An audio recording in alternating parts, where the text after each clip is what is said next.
เป็นแป๊บเดียวนะเป็น2-3มื้อหนึ่งแล้วมื้อเช้านี่เว้าอยู่เอานำแม่ป้านี่แล้วก็บ่พอฮอดครึ่งชั่วโมงเพราะว่าเมื่อยเข้าโอ้สร้างเป็นอีหลีนี่คือว่ายังหันๆหนึงเนาะผมค่อยไปนะ แม่นอีเดหน้าตาก็บ่ได้กินข้าว2-3มื้อหนึ่งนะหั่นน่ะป้าสิให้เบิ่งโอ้โดยโดยแล้วเสียใจนำเด้อป้าแต๋วเด้อโอ้ยโดยแล้วแม่ป้าบอกนางยุ้ยโทรหาเขาว่าหมดดูลูกว่ะเงินคำก็บ่มีว่ะแม่ป้าก็บ่จักแนวเฮ็ด อืมอย่าลืมกดติดตามเพื่อเป็นกำลังใจให้ผมด้วยนะครับทุกคนขอบคุณมากๆครับเอาพี่น้องเอ้ยมื้อนี้ก็ออกมาแจ้งข่าวเศร้าพี่น้องเอ้ยเศร้าสลดใจเนาะเรื่องหลังจากที่จบเรื่องวุ่นวายของน้องแต่เรื่องยุติการช่วยเหลือเทือนทุกอย่างเนาะก็คือล่าสุดตอนนี้เกิดเรื่องไม่คาดคิดพี่น้องเลยพี่น้องก่อนอื่นกราบทักทายสบายดี FC วัดสกุลสุคนเด้อเนาะวัดสมองสุบอนไปพาเพิ่นมานี่ก็อยู่เพื่อนบอกว่าก็ยากลูกยากเต้าพี่น้องเอ้ยเมียบ่อยู่เมียบอกว่าน่ะเพิ่นไปพังไทยพาหลานชายเพิ่นลูกของเอื้อยน่ะไปปะชายติ้งอยู่พังไทยพุ่นล่ะเลยยังบ่ได้มาไปแต่ว่านี่พุ่นล่ะบอกว่าก็ตีคิงไปทางใดบ่ได้มีงานเทศกาลต่างๆก็บ่ได้ไปลิ้นไปหัวน้ำมูกพี่น้องเอ้ยแถมมาได้ยินข่าวเศร้าพี่น้องเนาะก็คือทางว่าวอนพี่น้องผู้ที่เอื้อยจุลี่เพิ่นเฮ็ดเฮือนให้หลายคนอาจสิฮู้ดอกว่าวอนผู้ที่เอื้อยเฮือนให้เอื้อยจุลี่เพิ่นได้เสียชีวิตแล้วเด้อพี่น้องแต่ 11 โมงเช้าเนาะ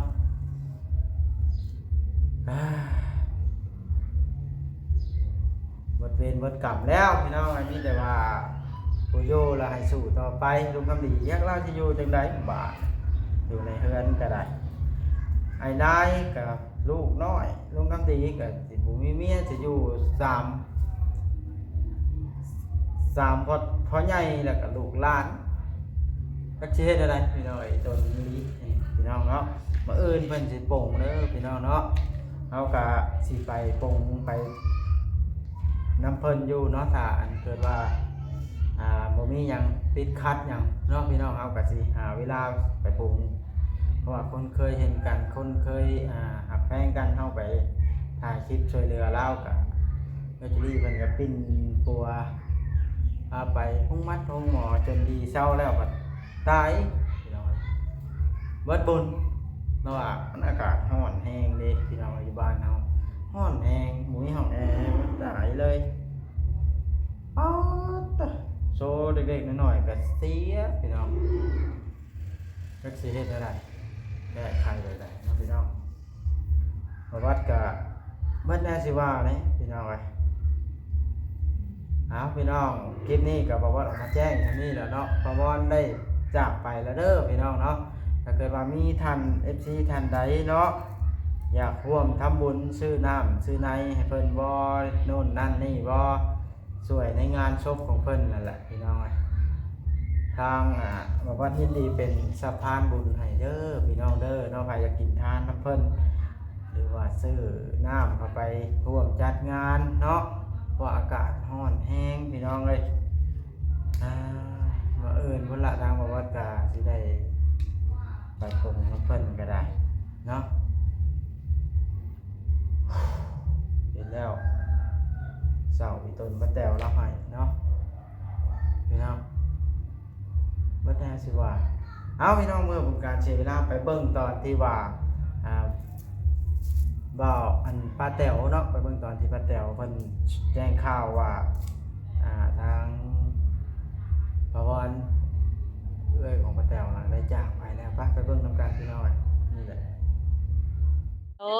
มื้อใดเพิ่นปลงป้าแต๋ว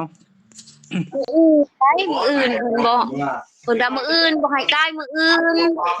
มื้ออื่นปลงได้บ่อันวันศีลก็ได้เพิ่นให้ได้เพิ่นว่าได้มื้ออื่นให้โป้งเพิ่นว่าโอ้มื้ออื่นพู้นแหล้วก็ข้อยก็ได้จังสิไปปลงน้ำมื้อนี้ค้ายากลูกเมียบ่อยู่นี่โดยโอ้นั่นแหสิละแม่ป้าอันเป็นแป๊บเดียวนะเป็น2-3มื้อหนึ่งแล้วมื้อเช้านี่เว้าอยู่เอานำแม่ป้านี่แล้วก็บ่พอฮอดครึ่งชั่วโมงเพราะว่าเมื่อเข้าโอ้สร้างเป็นอีหลีนี่คือว่ายังหันๆหนึงเนาะผมค่อยไปนะ แม่นอีเดหน้าตาก็บ่ได้กินข้าว2-3มื้อหนึงนะหั่นน่ะป้าชายเบิ่งโอ้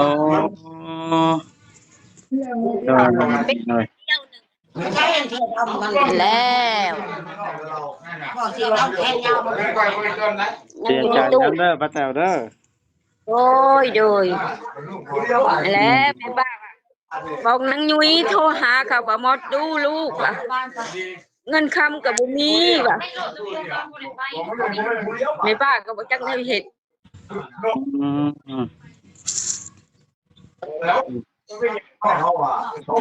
ไปจักแนวเนาะข้อยก็ได้ว่าสิไปอยู่มื้อนี้น่ะแล้วบัดเมียยังบ่มาแต่พังไทยป้าแต๋วเอ้ยเพิ่นเลาไปอันบ้านหลานเลาแล้วเอาลูกตั้งแต่วานนี้มานี่ข้อยก็ได้เด้อ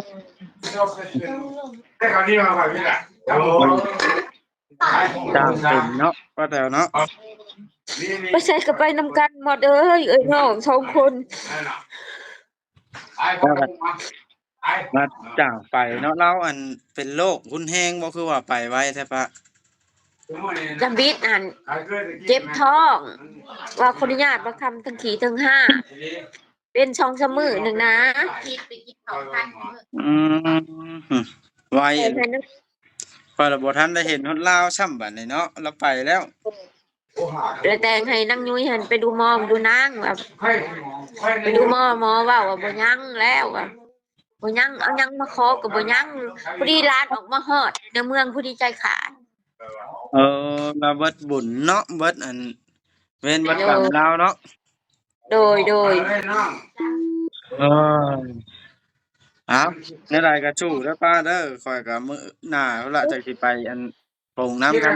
คันข้อยอันมีเวลาเด้อคันบ่ยากเวียกก็ด้อสิไปมื้ออื่นโดยโอเคป้าโอเคสู้ๆเด้อโดยเอาพี่น้องเลยเนาะก็ได้เบิ่งน้ำกันแล้วว่าวัดก็ถามป้าแต๋วแล้วเนาะเพิ่นจากไปโดยที่บ่มีวันกลับพี่น้องฮ้อนหลายพี่น้องเอ้ยที่บ้านเฮามีแต่ว่าภาค FC น่ะเป็นกำลังใจให้ทางครอบครัวเพิ่นน่ะเด้อเนาะทางเอื้อยจุลี่เพิ่นก็จะว่าเพิ่นสิเสียใจอยู่ตอนนี้เพราะว่าเอื้อยจุลี่นี่เพิ่นแพงได้พี่น้องแพงบ่บ่คือแม่คืออันนั้นอีหลีได้เราช่วยเหลือปิ่นปัวจนดีจนเช้าทางเอื้อยจุลี่เนี่ยแล้วมันมาเกิดเองบ่คาดคิดพี่น้องเอ้ยโอ้เนาะเป็นแนวนี้ก็เป็นบัดสิเป็นพี่น้องเอ้ยบ่ได้ยากเจ็บโชว์2-3 มื้อเรียบร้อยเลยพี่น้องไผสิเอาทันเนาะคือว่าแลเบิดบุญพี่น้องเบิดเวรเบิดกรรมบ่ได้ใช้เวรใช้กรรมต่อไปในโลกนี้สนใจพี่น้อง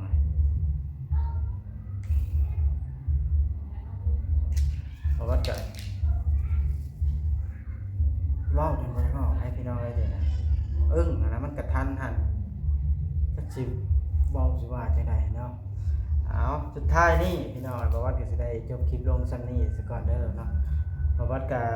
บ่มีหยังมากมายมีแต่คำอวยพรให้ FC ทุกท่านเด้อในปีใหม่วันสงกรานต์ขอให้ FC เบิดทุกคนที่เข้ามาเบิ่งมาชมคลิปของทางบ่าวบอสเนาะขอให้เพิ่นอยู่ดีมีแรงอยู่เย็นเป็นสุขความเจ็บอย่าได้ความไข้อย่ามีเด้อขอให้พากัน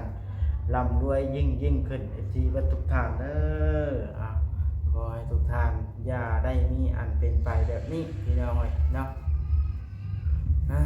ปีใหม่ลาวบ่วัดก็ยังบ่ได้ฮด ตีนแม่เมื่อกำลังผสมมาแม่ซ้ำเพราะว่าเมียกำลังเดินทางมาตอนนี้มื้ออื่นพุ่นล่ะสิไปรถสมบัติสมมาทางเขาแม่เพิ่นเนาะหลังจากที่พ่อบ่อยู่ว่าเพิ่นนั่นแม่เฮาก็ได้แล้วอยู่งอมๆแงมๆให้แล้วก็ได้ถ้าจมบ่มีเงินแล้วก็ได้แม่ก็จักสิเฮ็ดอะไรบ่วัดก็ได้แต่เก่าพ่อแม่เราแล้วก็พ่ออีกพ่อหาเงินมาป้อนแต่ติดเสมอแต่ว่าตอนนี้เราบ่ได้เฮ็ดหยังแม่ก็ได้หลังจากที่พ่อตายไปแล้วอยู่แต่น้ำหลานไปใส่จะบ่ได้ไปแล้วเราบาดเนาะเอาบาดนี่เพเด้อพี่น้องผิดพลาดก็ขอโทษขออภัย FC เบิดทุกคนเนาะคราวนี้มันกระเช้าเกินที่จะเฮ็ดคลิปยาวพี่น้องเอ้ย